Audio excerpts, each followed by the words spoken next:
मैं शिवम सोलंकी अपने YouTube channel law texting पर आपका स्वागत करता हूं। आज मैं आपको सीआरपीसी के चैप्टर 24 के ऊपर चर्चा करूंगा। चैप्टर 24 जो है general provision as to inquiry and trial की बात करता है। इसके सेक्शन 300 पर मैं चर्चा अपने नेक्स्ट वीडियो में करूंगा। सेक्शन 301 से लेकर आज हम चर्चा करेंगे। Section 301 appearance by public prosecutor की बात करता है। द पब्लिक प्रोसिक्यूटर और assistant public prosecutor in charge of A case may appear and plead without any written authority before any court in which that case is under inquiry or trial or appeal। किसी मामले का भार सदक लोक अभियोजक या सहायक लोक अभियोजक किसी न्यायालय में जिसमें वह मामला जांच या विचारण या अपील के अधीन है किसी लिखित प्राधिकार के बिना हाजिर हो सकता है और अभियोजन कर सकता है। ये पब्लिक प्रोसिक्यूटर और असिस्टेंट पब्लिक प्रोसिक्यूटर को किसी भी केस में कोई इंक्वायरी और ट्रायल और अपील के स्टेट में बगैर किसी अथॉरिटी के हाजिर होने की अनुमति प्रदान करता है। In any case, any private person is a pleader to prosecute any person in any court. The public prosecutor or assistant public prosecutor in charge of the case shall conduct the prosecution, and the pleader so instructed shall act therein under the direction of the public prosecutor or assistant public prosecutor, and may, with the permission of the court, submit written argument after the evidence is closed। Class 2 जो है इस बात की अनुमति देता है कि यदि कोई स्टेट की तरफ से कोई व्यक्ति प्राइवेट पर्सन इंगेज करता है, ये प्राइवेट पर्सन जो होगा पब्लिक प्रोसिक्यूटर और असिस्टेंट पब्लिक प्रोसिक्यूटर के अधीन वर्क करेगा, और जब साक्ष्य की समाप्ति हो जाएगी तो न्यायालय की अनुमति से तो ये प्राइवेट प्लीडर जो है अपने आर्गुमेंट कोर्ट में प्रस्तुत करेगा। Section 302 permission to conduct prosecution की बात करता है। Any magistrate inquiring into a trying case में permit the prosecution to be conducted by any person other than police officer below the rank of the inspector, but no person other than the advocate general or government advocate or public prosecutor or assistant public prosecutor shall be entitled to do without such permission। किसी मामले में जांच या विचारण करने वाला कोई magistrate निरीक्षक की पंक्ति के नीचे के पुलिस अधिकारी से भिन्न किसी व्यक्ति को अभियोजन के संचालन के लिए अनुज्ञा दे सकता है, किंतु महाधिवक्ता, सरकारी अधिवक्ता, लोक अभियोजक या सहायक लोक अभियोजक से भिन्न कोई व्यक्ति ऐसी अनुज्ञा के बिना ऐसा कार्य करने का अधिकार नहीं होगा। यहाँ क्लास 1 ये कहता है कि यदि मजिस्ट्रेट ये चाहे तो किसी पुलिस ऑफिसर जो कि इंस्पेक्टर की पंक्ति के नीचे ना हो उसे प्रोसिक्यूशन करने की अनुमति दे सकते हैं। परंतु आगे ये बताया गया है कि पब्लिक प्रोसिक्यूटर और assistant public prosecutor, government advocate और एडवोकेट जनरल को किसी अनुमति की आवश्यकता नहीं होगी, लेकिन अन्य कोई व्यक्ति यदि प्रोसिक्यूशन करेगा तो उसे अनुमति की आवश्यकता होगी। नीचे एक प्रोविजन लगा हुआ है, provision that no police officer shall be permitted to conduct the prosecution if has taken part of the investigation into the offence with respect to which the accused is being prosecuted. यदि police के किसी अधिकारी ने इस अपराध के अन्वेषण में जिसके बारे में अभियुक्त का अभियोजन किया जा रहा है भाग लिया है तो अभियोजन का संचालन करने की अनुज्ञा नहीं दी जाएगी। क्लास 1 में जिस पुलिस अधिकारी को प्रोसिक्यूशन की अनुमति दी जा रही थी उसमें न्यायालय इस बात का ध्यान रखेगा कि कोई ऐसा पुलिस अधिकारी को प्रोसिक्यूशन ऑफिसर न बनाया जाए जो उसी केस में इन्वेस्टिगेशन ऑफिसर हो। ये प्रोविजन इतनी सी बात कहता है। Any person conducting the prosecution में टू डू सो पर्सनली और बाय ए प्लीडर। क्लास 2 इसका जो है 302 का क्लास 2 जो है इस बात की अनुमति देता है कोई व्यक्ति अपने केस की स्वयं प्रतिरक्षा कर सकता है या किसी वकील के माध्यम से प्रतिरक्षा कराया जा सकता है। Section 303 right of person against whom proceeding are institute to be defended. Any person accused of an offence before a criminal court or against whom proceedings are instituted under this code may have right to be defended by the pleader of his choice। यहाँ पर section 303 accused को यह अधिकार देती है कि वह अपनी प्रतिरक्षा अपने पसंद के वकील से वो करवा सकता है, यानी कि अभियुक्त को अपनी चॉइस का वकील चुनने का अधिकार देता है। सेक्शन 303 सेक्शन 304 है legal act to accused at state expense in certain cases where in trial before the court of session the accused is not represented by a pleader, and where it appeared by the court the accused has not sufficient means to engage a pleader, the court shall assign a pleader for his defense at the state expense. यहाँ पर class 1 ये कहता है कि यदि session न्यायालय में कोई मुकदमा चल रहा है, क्रिमिनल मुकदमा चल रहा है, तो उस कंडीशन में यदि एक्यूज़ की तरफ से कोई वकील उपस्थित नहीं हो रहा है और न्यायालय को या ऐसा प्रतीत होता है कि अभियुक्त के पास वकील नियुक्त करने के लिए पर्याप्त साधन नहीं है, तो उसके राज्य के व्यय पर उसे वकील उपलब्ध कराया जाने के लिए न्यायालय आदेश दे देगा। द हाई कोर्ट में with the previous approval of the state government make rules for the mode of selecting pleader for defence under subsection 1 and the facility to be allowed to such pleader by the court, the fees payable to such pleader by the government and generally for carrying out the purpose of subsection 1। यहाँ ये कह रहा है कि राज्य सरकार के पूर्व अनुमोदन से उच्च न्यायालय जो ऊपर जो वकील नियुक्त किए जाते हैं, यानी कि जो स्टेट यानी लीगल एड देने के लिए जो वकील नियुक्त किए जा रहे हैं, उनके लिए नियम बना देगा। क्या नियम है कि प्लीडर, पहला है प्लीडर के चयन का ढंग क्या होगा, दूसरा उनकी फीस क्या होगी, तीसरा उनको सुविधाएं क्या दी जाएंगी, इस पर एक नियम बना सकता है। The state government by notification direct that as from the date may be specified in the notification the provision of subsection 1 and 2 shall apply in relation to any class of trial before other court in state as they may apply in relation to trial before the court of action। यहाँ पर यह कह रहा है कि राज्य सरकार जो है अधिसूचना के माध्यम से जो क्लास 1 का जो रूल था, जो किसी केवल सेशन कोर्ट पर अप्लाई हो रहा था, वहाँ पर राज्य सरकार ये चाहे नोटिफिकेशन के माध्यम से अन्य कोर्टों के लिए भी ये नियम अप्लाई होने के लिए निर्देश दे सकता है। सेक्शन 305 प्रोसीजर वेयर कॉर्पोरेट और registered society as an accused की बात करता है, यानी कि ये प्रक्रिया बताता है कि निगम या यदि या रेस्ट्रिक्टेड सोसाइटी अभियुक्त है तो उस कंडीशन में कोर्ट किस तरीके से कार्रवाई करेगा। तो यहाँ पर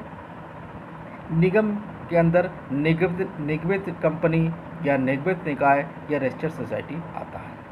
पहली चीज़ क्लास 1 में सीधी सी बात कही गई है। क्लास 2 में कहा गया है कि यदि निगम किसी जांच या विचारण में अभियुक्त पाया जाता है या अभियुक्त व्यक्तियों में से एक है, तो वो ऐसी जांच या विचारण के लिए अपना एक प्रतिनिधि नियुक्त कर सकता है, और ऐसा प्रतिनिधि नियुक्त करने के लिए उसे निगम की मुद्रा के अधीन कार्य करना आवश्यक नहीं है। जहाँ अब यहाँ पर क्लास 3 में कह दिया है, जहाँ निगम कोई प्रतिनिधि हाजिर होता है तो उसको जो भी कार्रवाई की जाएगी उसको पढ़कर सुनाई जाएगी, बताई जाएगी, समझाई जाएगी, और यह अपेक्षा की जाएगी, ऐसी अपेक्षा की जाएगी जैसे वो अभियुक्त की ही परीक्षा की जा रही है। इस अपेक्षा का अर्थ लगाया जाएगा कि प्रतिनिधि की परीक्षा की जाएगी। और क्लास 4 में कह दिया है जहाँ निगम का कोई प्रतिनिधि हाजिर नहीं होगा वहाँ पर उपधारा 3 में जो अपेक्षा की गई है वो लागू नहीं होगी। यानी कि जहाँ निगम के, अब क्लास 5 में ये कह दिया गया जहाँ निगम के प्रबंध निदेशक द्वारा या फिर प्रबंध के लिए कार्य करने वाले व्यक्ति द्वारा कोई लिखित कथन फाइल किया जाता है, तो ऐसे कथन में नामित व्यक्ति जो कि निगम के लिए प्रतिनिधि के रूप में नियुक्त किया गया है, जब तक प्रतिकूल न साबित कर दिया जाए ये अवधारणा की जाएगी कि वह निगम के द्वारा ही नियुक्त किया गया है। और यदि ये प्रश्न उठे, क्लास 6 में कह दिया गया यदि ये प्रश्न उठे कि वो हाजिर होने वाला व्यक्ति निगम का प्रतिनिधि है या नहीं, तो इस प्रश्न का जो डिटर्मिनेशन है, यानी इस प्रश्न की जो अवधारणा है, कोर्ट करेगा। अब section 306 tender of pardon to accomplice की बात करता है। With a view to obtaining the evidence of any person suppose to have directly और indirectly concern in a privy to an offence to which the section applies the CGM or Metropolitan Magistrate or any stage of investigation or inquiry into the trial of the offence and the magistrate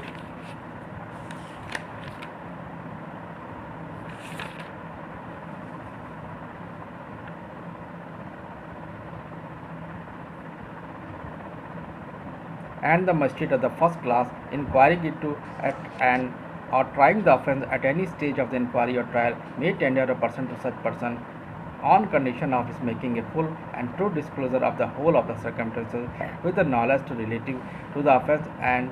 to every other person concerned, whether as principal or abettor in the commission thereof। क्या कहता है, किसी ऐसे अपराध में जिसमें यह धारा लागू होती है, मुख्य न्यायिक मजिस्ट्रेट, महानगर मजिस्ट्रेट, प्रथम वर्ग मजिस्ट्रेट जांच या विचारण के किसी भी प्रकरण में इस शर्त पर अभियुक्त को क्षमादान कर सकता है कि वह अपराध के संबंध में चाहे वह कर्ता हो या दुष्प्रेरण के रूप में हो, संबद्ध सब परिस्थितियों की जानकारी पूर्ण व सत्य प्रकट करे। This section applies the offence tribally exclusive by Court of Session or by the Court of Special appointed under Criminal Law Amendment Act 1952। ये धारा निम्नलिखित में लागू होगी, यानी किस पे लागू होगी, अन्य सेशन न्यायालय या विशेष न्यायाधीश के न्यायालय में विचारणीय कोई अपराध में, या फिर ऐसा कारावास जिसकी अवधि 7 वर्ष तक की है या अधिक कठोर दंड से दंडनीय है। क्लास 3 में कह दिया है, प्रत्येक मजिस्ट्रेट जो उपधारा 1 के अधीन क्षमादान करता है वो अपने कारणों को अभिलेखित करेगा और ये अभिलेखित करेगा कि क्षमादान स्वीकार कर लिया गया है या नहीं। अभियुक्त द्वारा आवेदन किए जाने पर अभिलेख की प्रतिलिपि निःशुल्क देगा। क्लास 4 में कह दिया गया है, उपधारा 1 के अधीन क्षमादान स्वीकार करने वाला प्रत्येक व्यक्ति की जो है साक्षी के रूप में परीक्षा की जाएगी और प्रत्येक व्यक्ति जो पहले से जमानत न हो विचारण खत्म होने तक निरुद्ध रखा जाएगा। क्लास 5 में ये कह दिया गया है, जहां किसी व्यक्ति ने उपधारा 1 के अधीन क्षमादान को स्वीकार कर लिया गया है जिससे उपधारा 4 के अधीन परीक्षा की जा सकती है, वहां अपराध का संज्ञान करने वाला मजिस्ट्रेट अतिरिक्त जांच किए बिना यदि अपराध सेशन न्यायालय के द्वारा विचारणीय है, यानी कि अनंत सेशन न्यायालय द्वारा विचारणीय है, या यदि संज्ञान करने वाला मुख्य मजिस्ट्रेट द्वारा न्यायालय को सुपुर्द कर देगा, और यदि विशेष न्यायाधीश के न्यायालय द्वारा विचारणीय है तो उस न्यायालय को सुपुर्द कर देगा, अन्य दशा में वो सीजम के हवाले करेगा। सेक्शन 307 जो है क्षमादान का निर्देश देने की शक्ति की बात करता है कि मामले की सुपुर्दी के बाद किसी समय निर्णय किए जाने के पूर्व यदि न्यायालय जिसमें मामला सुपुर्द किया जाता है किसी व्यक्ति का साक्ष्य विचारण में अभिप्राय करने के दृष्टि से उस व्यक्ति को इस शर्त पर क्षमादान कर सकता है। यानी कि ये सेक्शन 307 ये बताता है किसी व्यक्ति को समाधान कब करना है, निर्णय दिए जाने के पूर्व तो कभी भी किसी व्यक्ति को समाधान शर्त पर कर सकता है। 308 क्या है कि क्षमा की शर्त का पालन न करने वाले व्यक्ति का विचारण, क्योंकि कंडीशनल जो है क्षमा दी गई है और यदि 308 में कह दिया यदि क्षमा की शर्त का पालन न करने वाले व्यक्ति का विचारण कैसे होगा, जहां ऐसे व्यक्ति जिसने धारा 306 या 307 के अधीन क्षमादान को स्वीकार कर लिया है, लोक अभियोजक ये प्रमाणित करता है कि उस व्यक्ति ने आवश्यक बातों को जानबूझकर छिपाया या फिर मिथ्या साक्ष्य देकर शर्तों का पालन नहीं किया या अन्य अपराध का दोषी प्रतीत होता है और मिथ्या साक्ष्य के लिए विचारण किया जा सकता है, पर ऐसा विचारण अन्य अभियुक्तों के साथ संयुक्तता नहीं की जाएगी। यानी कि अगर इस व्यक्ति का जिसने क्षमादान की शर्तों का पालन किया गया है तो उसका विचारण अन्य अभियुक्त के साथ नहीं किया जाएगा। मिथ्या साक्ष्य का जो विचारण होगा उसके लिए हाई कोर्ट की मंजूरी आवश्यक होगी और 195 और 340 लागू नहीं होगी। क्षमा स्वीकार करने वाले का कथन 164 धारा 164 और 306 का कथन विचारण में उसके विरुद्ध साक्ष्य में लिया जा सकता है। यदि अभियुक्त कहता है कि उसने क्षमादान की शर्तों का पालन किया है तो साबित करने का अभियोजन को होगा कि उसने शर्तों का पालन नहीं किया। क्लास 4 यह कहता है कि ऐसे विचारण के समय यदि सेशन कोर्ट है तो आरोप जो है अभियुक्त को पढ़कर सुनाए जाएंगे और यदि मजिस्ट्रेट का न्यायालय है तो अभियोग के साक्ष्यों को साक्ष्य दिए जाने के पूर्व अभियुक्त से पूछेगा कि वो उसने क्षमा की शर्तों का पालन किया है या नहीं किया है। क्लास 5 ये कहता है कि अभियुक्त का वचन न्यायालय जो है अभिलिखित करेगा और विचारण करेगा, निर्णय के पूर्व इस निष्कर्ष निकालेगा कि अभियुक्त ने क्षमा की शर्त का पालन नहीं किया है या नहीं। यदि पालन किया है तो उसे दोषमुक्ति का निर्णय सुना देगा। अब क्लास 309 की बात है, सेक्शन 309 की बात है, ये कार्रवाई को मुलतवी या स्थगित करने की शक्ति के बारे में बात करता है। क्लास 1 कहता है प्रत्येक जांच या विचारण में कार्रवाई सभी उपस्थित साथियों की परीक्षा किए जाने तक दिन प्रतिदिन जारी रहेगी। यानी कि ये क्लास 1 जो है 309 का जो क्लास 1 है वो एक्सपीडियस ट्रायल की बात करता है कि ऐसे कारणों के जो लेखबद्ध किए जाएंगे न्यायालय अगले दिन परे स्थगित करना आवश्यक ना की जाए। यानी कि अगर वो केस को बढ़ाएगा तो लेखबद्ध कारणों से ही बढ़ाएगा। आगे ये कह दिया गया है परंतु जांच या विचारण यदि 376 का, 376 का खा, 376 खा, 376 गा, 376 घा, 376 घा का, 376 घा खा आरोप पत्र दाखिल किए जाने के 2 महीने के पूरे किया जाएगा। यानी कि ऐसे उपरोक्त ऑफेंस जो महिलाओं के विरुद्ध लगाए गए हैं, इस तरह के ऑफेंस में जो ट्रायल जो होगा वो आरोप यानी चार्जशीट पेश किए जाने के बाद 2 महीने के अंदर अंदर ट्रायल समाप्त किया जाएगा। और 173A में यह कह दिया गया है कि 2 महीने के अंदर चार्जशीट फाइल की जाएगी। न्यायालय अपराध का संज्ञान करने का विचारण प्रारंभ होने के पश्चात यह उचित समझता है कि जांच या विचारण स्थगित कर सकता है उतने समय के लिए जितनी वो आवश्यक समझे। यदि अभियुक्त अभिरक्षा में है तो वारंट धारा उसे प्रतिपेक्षित कर सकता है, परंतु मजिस्ट्रेट इस धारा के अधीन 15 दिन की अधिकतम अवधि के लिए अभिरक्षा में प्रतिपेक्षित नहीं करेगा। यानी कि यहाँ पर रिमांड की बात कह रही है कि यदि कोई मजिस्ट्रेट जो है किसी अभियुक्त को रिमांड पर देगा तो 15 दिन से ज़्यादा के लिए रिमांड पर नहीं देगा, परंतु जब साक्षी हाजिर हो तो परीक्षा किए बिना अगर स्थगन किया जाता है तो विशेष कारण के बिना जो लेखबद्ध किया जाएगा नहीं किया जाएगा। यानी कि कोई अगर विटनेस हाजिर है तो उस कंडीशन में यदि केस आगे बढ़ता है तो न्यायालय जो होगा रीजन लिखेगा कि क्यों वो आगे बढ़ा जा रहा है। अर्थात जब साक्षी हाजिर हो तो उचित व लेखबद्ध कारण के बिना मंजूरी नहीं दी जाएगी। कोई स्थगन इसलिए मंजूर नहीं किया जाएगा कि वह दंडादेश के विरुद्ध हेतु दर्शित करने में समर्थ बने, परंतु वो पक्षकार की प्रार्थना पर ऐसी परिस्थितियाँ जो पक्षकार के नियंत्रण से बाहर हैं यानी या फिर प्लीडर अन्य न्यायालय में व्यस्त है वो स्थगन का आधार नहीं होगा। साक्षी न्यायालय में उपस्थित है, पक्षकार या उसका प्लीडर उपस्थित नहीं है, या पक्षकार या प्लीडर न्यायालय में उपस्थित है, साक्षी की प्रतीक्षा करने को तैयार नहीं है, तो न्यायालय साक्षी का कथन लिखित कर सकेगा और साक्षी को परीक्षा या मुख्य परीक्षा से अभिमुक्त करते हुए आदेश पारित कर सकता है। यानी कि इसको आसान शब्दों में समझिए कि यदि विटनेस जो है कोर्ट में हाजिर है और उसका बयान लिया जा रहा है और पक्षकार या उसके वकील साहब उपस्थित नहीं हैं या फिर उपस्थित हैं लेकिन उसका क्रॉस करने को तैयार नहीं है, तो न्यायालय क्या करेगा, क्रॉस क्लोज कर देगा।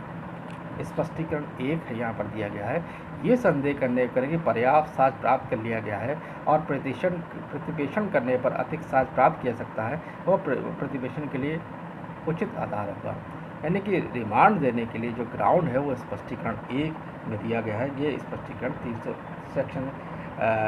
क्लास 3 के जो स्पष्टीकरण दिया गया है इसमें कहा गया है कि अगर कुछ एडिशनल एविडेंस मिलने की संभावना हो तो ये जो है रिमांड देने का पर्याप्त आधार हो सकता है। स्पष्टीकरण 2 है कि जिन निबंधनों को स्थगन करना मंजूर किया जा सकता है उन मामले में अभियोजक या अभियुक्त के खर्चों का दिया जाना भी है। अब इसके अगला सेक्शन जो है वो 310 की बात करता है, यानी सेक्शन 310 लोकल इंस्पेक्शन की बात करता है, स्थानीय निरीक्षण की बात करता है। कोई न्यायाधीश या मजिस्ट्रेट किसी जांच या विचारण या अन्य कार्रवाई के किसी प्रक्रम में पक्षकार को सूचना देने के पश्चात घटना स्थल पर या अन्य स्थान का निरीक्षण कर सकता है। उसका अवलोकन साक्ष्य का उचित विवेचना करने के प्रयोजन से आवश्यक है। ऐसे निरीक्षक में संतुलन तथ्यों का ज्ञापन लेखबद्ध करेगा